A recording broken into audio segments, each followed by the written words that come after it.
This is actually Throttle Cafe. Yes, the same one which is there in Delhi, the same one which is there in Calcutta. They have opened one Throttle branch here in Krabi, Thailand. And this is a pretty amazing place, as you can see. As XPHP, we had already done over 50 countries on some of the world's best superbikes and sometimes supercars too. Before the start of this odyssey from India all the way to Singapore and beyond to Sri Lanka via Nepal, Bhutan, Myanmar, Thailand, Laos, Vietnam, Cambodia, and Malaysia. And this would be a total of 15,000 kilometers in 90 days for a total of 11 countries. And we would be doing this on a homegrown Bajaj Dominar 400s. Not only that, there will be 11 riders who will be joining us in different legs of this odyssey. But you have to see all the vlogs one by one to find out who they were.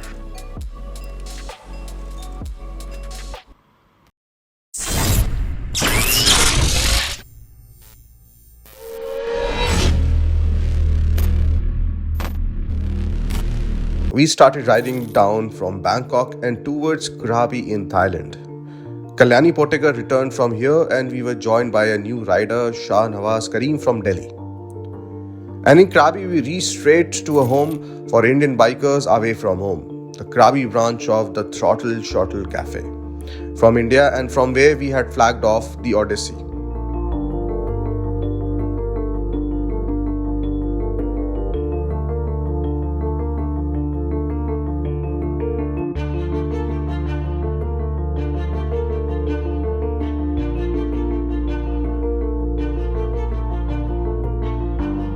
Hello guys, right now I am sitting in a very special place here in Thailand. This is actually Throttle Cafe. Yes, the same one which is there in Delhi, the same one which is there in Calcutta. They have opened one Throttle branch here in Krabi, Thailand. And this is a pretty amazing place, as you can see. Very beautifully done up as all Throttle cafes are. And we reached there after riding around 12-13,000 kilometers on the Bajaj Dominars, which are standing here. Pretty. And we just had an amazing breakfast over there. But the main thing is that Indian motorcycles, Indian cafe, Indians. Throttle Shuttle rocks. So guys, if you don't know, he's the 9th rider and Shah Nawaz, and he's also a certified trainer. And he trains people. And okay, Sunil ji is coming in between our live feed, but that is okay. So he trains people with big motorcycles, adventure motorcycles, how to tackle them in off-road terrain and all these kind of things. He's also a sub 600cc racer, and he also has recently launched his own riding gear by the name of Ulka. It's got some nifty features. You can find that later on. Shanava, so what do you actually do? What's your job like? I know that your job is to teach people how to ride better. Yeah. But how would you describe it yourself? I would say that I just want to make all motorcyclists' life safer. Be it trainings, be it safety gear, be it any part of that safety. The objective is to make motorcycling accessible and live a long and happy motorcycle life. Right. And can you tell us a little bit about your riding gear? Because Okay. you also have found a company which makes riding gears. Right? Yes, Yeah. yes. So I few years back, I was facing certain issues, like I dropped my helmet somewhere while parking my motorcycle, dropped many gloves, having various pairs of left and right side gloves. So what I thought, why can't my jacket work harder and carry my helmet and gloves? So that's when I invented Ulka Gear Hackett. It's a motorcycling jacket that can convert into a backpack. So when you are off your motorcycle, put everything inside and roam freely. That's the thought. After a great breakfast at the cafe, we went exploring the jungle at the back of the Throttle Shuttle, and it turned out to be another great experience.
So guys, I've never ever fished in my life, but now because I have the GoPro, this is possible. Have a look at this. All right, here we go. Ready?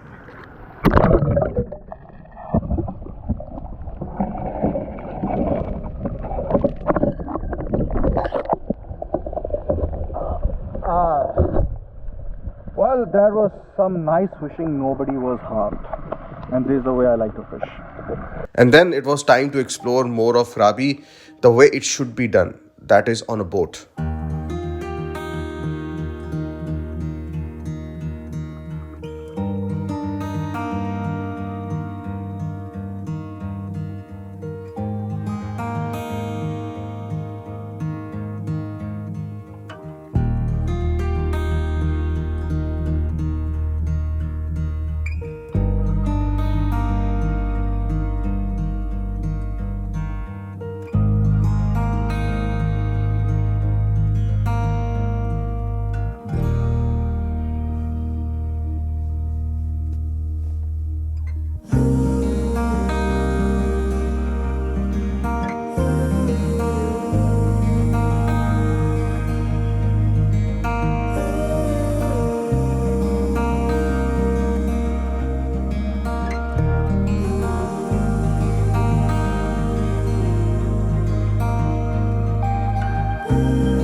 After staying in Krabi, we went straight to Thailand-Malaysia border on day 68 of the Odyssey and managed to exit Thailand and enter Malaysia easily without any drama at the border.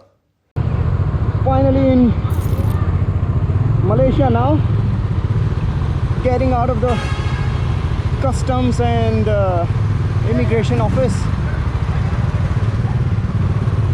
The procedure here was simple, though it took a bit of a time. Here is Malaysia. Woo! Country number 9.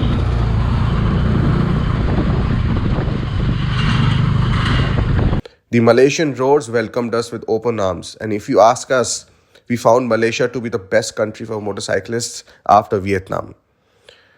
With butter smooth roads, cheap petrol and very lenient speed limits, it was like a heaven for bikers. Dominar 400 is a great motorcycle to have on these long and boring highways. It can cruise at 100 kilometers an hour even with all this weight without showing any signs of fatigue. And now Bajaj has launched Dominar 250 that makes 27 PS of peak power at 8,500 RPM with a high torque range, which is good enough for you to munch those miles really quickly. You can check out the Dominar 250 at your nearest Bajaj dealership. For now, let's get back to the Odyssey. And in Malaysia, our first stop was at the manufacturing plant of the Modenas, a major two-wheeler manufacturer in Malaysia who are also the partners for Bajaj and sell and service Bajaj motorcycles in the country, including the Dominar. Alright guys, so we have reached Malaysia. The border is 60 kilometers from here. And what a beautiful place. That is Jerai Mountain. I came here 9 years ago when I rode an electric scooter.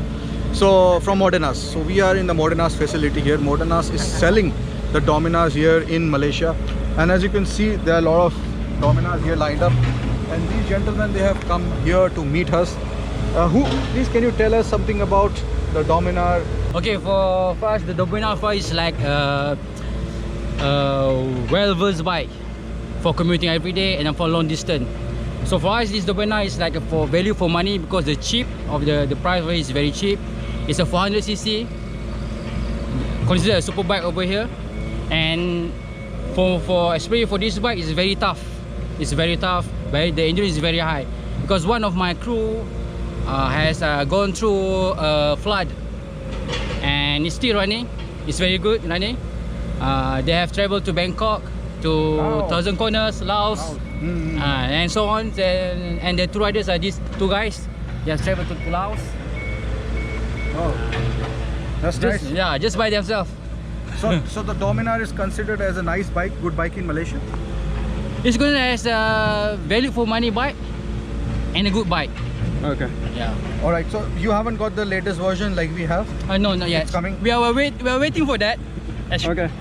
We are waiting for that. Bajaj is listening. Yeah, we are waiting for that. Please bring it faster. Or please bring the spare part for us. We need a spare part. Okay? and more accessory. Yeah. And more accessory. Do you get Zana the way No. No. Okay. Do you like what we have done with the bike? How we have set up all the Like bikes? the panniers here. Because we have got all the accessories. Adventure touring, Yeah, the accessories is we quite like the bracket, the side bracket, everything. Yeah. We hope we have that coming in Malaysia. Yes. But most important thing is the top block. We want the top block at the upside down fork. Our spare part. All right. So people, they're happy with the Dominar as we are, and now I think this our 9th country after this, Singapore and then Sri Lanka. So it feels that it's almost over, but yes, it's not over until it's over. So now we are going to go for a short ride maybe, and let's see what happens. After getting the bike serviced at the Modenas, we left for beautiful Penang Island in Malaysia. And there we said goodbye to Shah Nawaz and welcomed the rider number 10 in the team, Pratiksha Das from Mumbai. Hi, this is Shah Nawaz Kareem, and today I'm finishing my ex-BHP Dominar Great Asian Odyssey at Penang, Malaysia. I'm slightly sad because my leg is now finishing, but it's been a great experience till now, starting from Bangkok to Krabi and then coming over here to Penang. It's been a fabulous journey, rode some great places, and now I am handing over the baton, which is the key to the next rider, which is Pratiksha Das. मैं धीरे-धीरे ऐसे से Moonwalk. Hi, this is Pratiksha Das and I'm the rider number 10 for the ex-BHP Dominar Great Asian Odyssey, and I'll be riding after Shah Nawaz. I'll be riding this bike and I'll be riding from Penang, Malaysia all the way towards Singapore. So we are in Malaysia and this bridge takes us to Penang, and there was a nice bike, maybe I can follow that. Okay, let's go.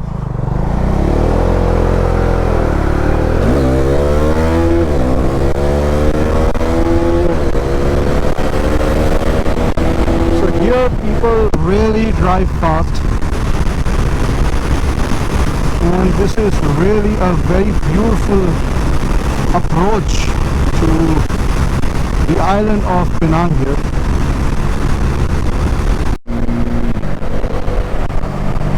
Very beautiful approach indeed. Look at that. This is an extremely long bridge.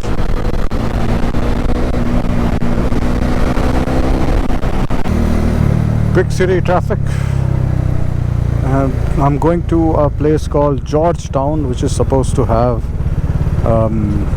like an old world charm, old world buildings.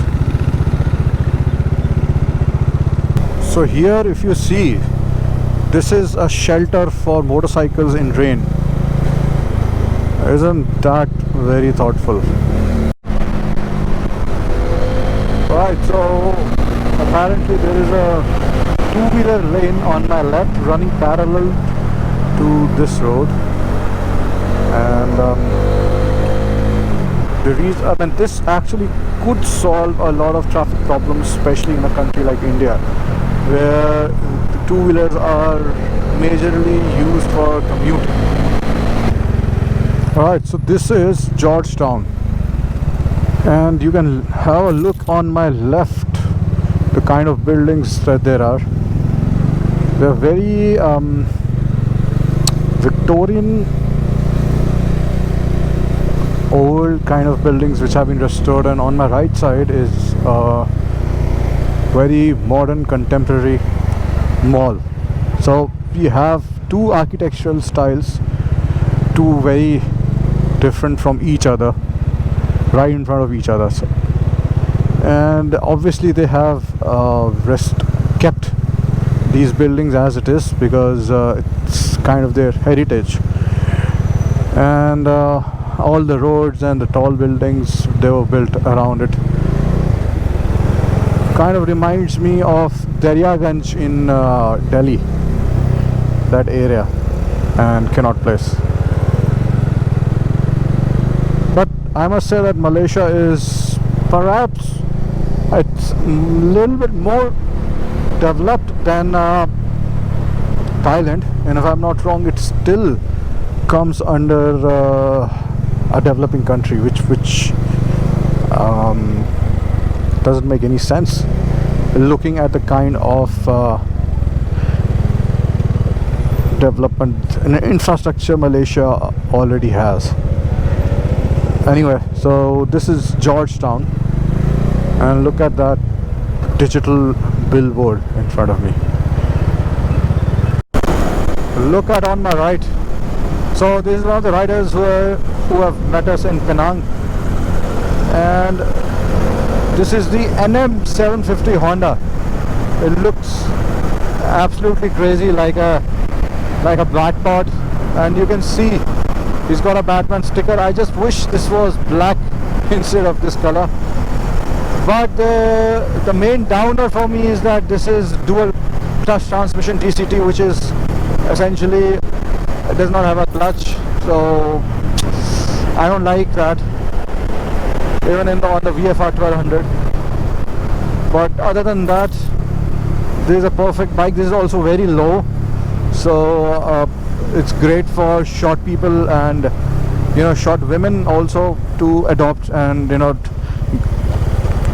basically promote to a bigger motorcycle, this being a 750.